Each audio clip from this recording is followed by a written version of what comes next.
ব্যস্ততা, অসুস্থতা সবকিছু মিলিয়ে একেবারে হাঁপিয়ে উঠেছি। নিজে অসুস্থ, তার উপরে আত্মীয়স্বজন অসুস্থ। কেমন যেন একটা কুফা লেগেই আছে, অসুস্থতা ছাড়তেই চাচ্ছে না। এত ভিডিও জমা হয়ে আছে, আমার মনে হয় শেষ পর্যন্ত এত ভিডিও আপলোড করা সম্ভব না, কারণ সবগুলো অনেক পুরাতন হয়ে যাচ্ছে। এই ভিডিওটাও অনেক দিন আগের করা ভিডিওটা হচ্ছে রোজার ঈদের। তো ইফতার খেয়ে বেরিয়ে পড়লাম আমার প্রতিষ্ঠানের বাচ্চাদের জন্য পাঞ্জাবি কেনার জন্য। তো যেহেতু ওরা অনেকজন, মোটামুটি প্রায় 600-র কাছাকাছি, তো এই 600 পাঞ্জাবি পছন্দ করা চারটেখানি কথা না, যেহেতু সবাইকে আমার একেবারে একই রকম ভাবে খুশি করতে হবে।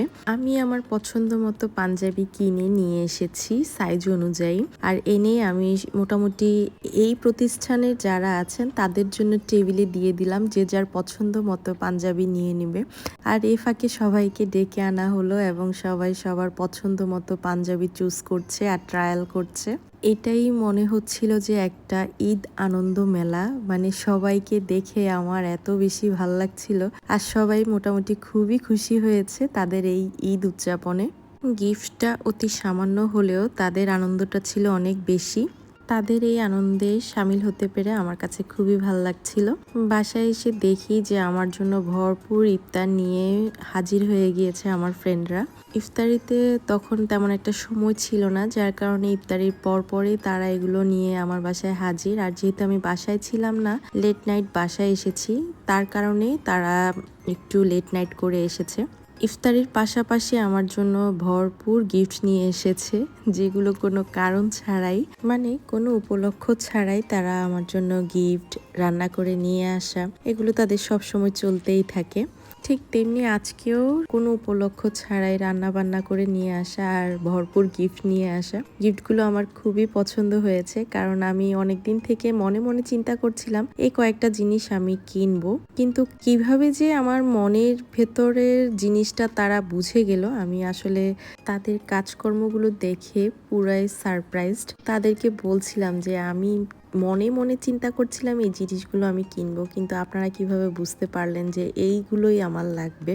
আমি কিন্তু তাদের সাথে শেয়ারও করিনি, তো তারা হাসছিল আর বলল যে এটাই হচ্ছে আসলে মনের মিল। এরপরে যেহেতু চাঁদ রাত, মেহেদি তো মাস্ট লাগাতেই হবে, তো সবাই মিলে মেহেদি লাগাচ্ছিলাম, ছাদে বসে গল্প করছিলাম আর এই আচার খাচ্ছিলাম। আচারটা আসলে এনেছিল অন্য পারপাসে, কিন্তু আমি আর নামিরা আচারটা মেরে দিয়েছিলাম।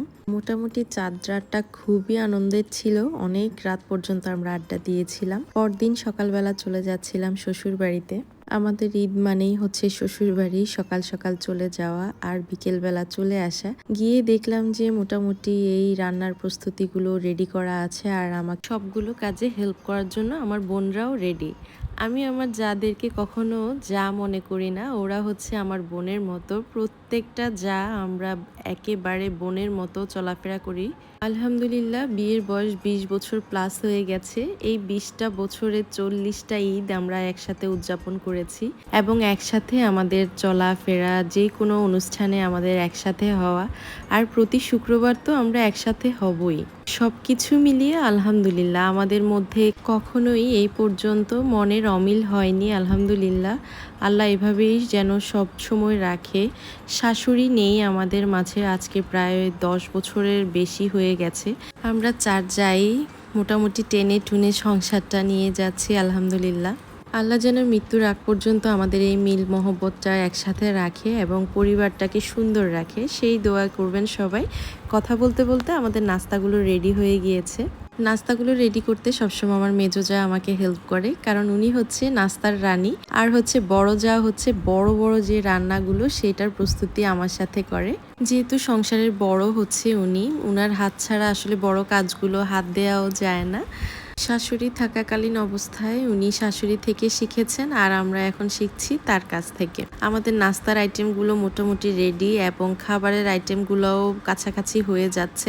গ্রামের বাড়িতে সবাই একসাথে না, অনেক মজা হয় ঈদের টাইমে। আর এবার আমার ছোট দেবরও চলে এসেছে দুবাই থেকে আমাদের সাথে ঈদ করবে বলে। সে এবার রোজার ঈদ, কুরবানির ঈদ দুইটাই আমাদের সাথে করেছে, সেই সুদূর দুবাই থেকে এসে। কথা বলতে বলতে আমার রান্নার আইটেমগুলো রেডি হয়ে গিয়েছে। ও, ইন্ট্রোটাই দেওয়া হয়নি। আসসালামু আলাইকুম, রিতাস র্যান্ডম ক্লিক থেকে চলে আসলাম ছোট্ট একটা ব্লগ নিয়ে। এই ছোট্ট বয়সে অনেক কিছু পেয়েছি আল্লাহর কাছ থেকে, শেষমেশ দাদিও হয়ে গেলাম। পুচকুটা আমার নাতি। এবারে সালামি নাতি নাতনি সবাইকে দিলাম। আরিফাকে দেখলাম যে ছোট দেবর দেবরানীকে দিচ্ছে সালামি। আরিফাকে আমিও হাতিয়ে নেওয়ার চেষ্টা করলাম। সকালবেলার ঈদ শেষ করে রাতে আমরা রেস্টুরেন্টে খেতে চলে আসলাম। দেবরজি আমাদেরকে ট্রিট দিচ্ছে। পরের দিন আমার বাসায় সবার দাওয়াত, আমার শ্বশুর বাড়ির সবার। বিকেলে নাস্তার আইটেম হিসেবে নাস্তার রানী আমার জন্য এই পিঠাগুলো বানিয়ে নিয়ে এসেছে।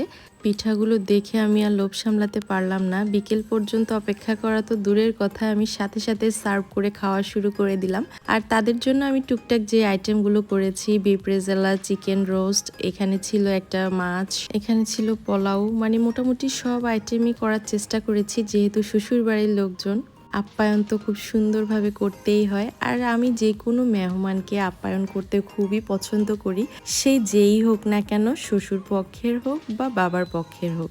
এক হাতে আসলে ভিডিও করা, এক হাতে সবকিছু সার্ভ করা আমি পেরে উঠছিলাম না, তাই ভিডিওগুলো সুন্দরভাবে নিতে পারিনি, যতটুকু পেরেছি। টেবিলে সার্ভ করার পরে এই যে এভাবেই আসলে ছোট্ট একটা শর্ট নিতে পেরেছি, যেহেতু অনেক বেলা হয়ে গিয়েছিল, সবাই একসাথে হয়েছে আর গল্প করতে করতে খাবার ঠান্ডা হয়ে যাবে, তাই পরিবেশনটা তাড়াতাড়ি করে ফেললাম। আর খাবার দাবার শেষে আমরা জাম্পিশ একটা আড্ডা দিলাম সবাই মিলে, যেটার ভিডিও ক্লিপ আমি এখানে নেইনি, কারণ নজর লেগে যাবে আমার পরিবারে।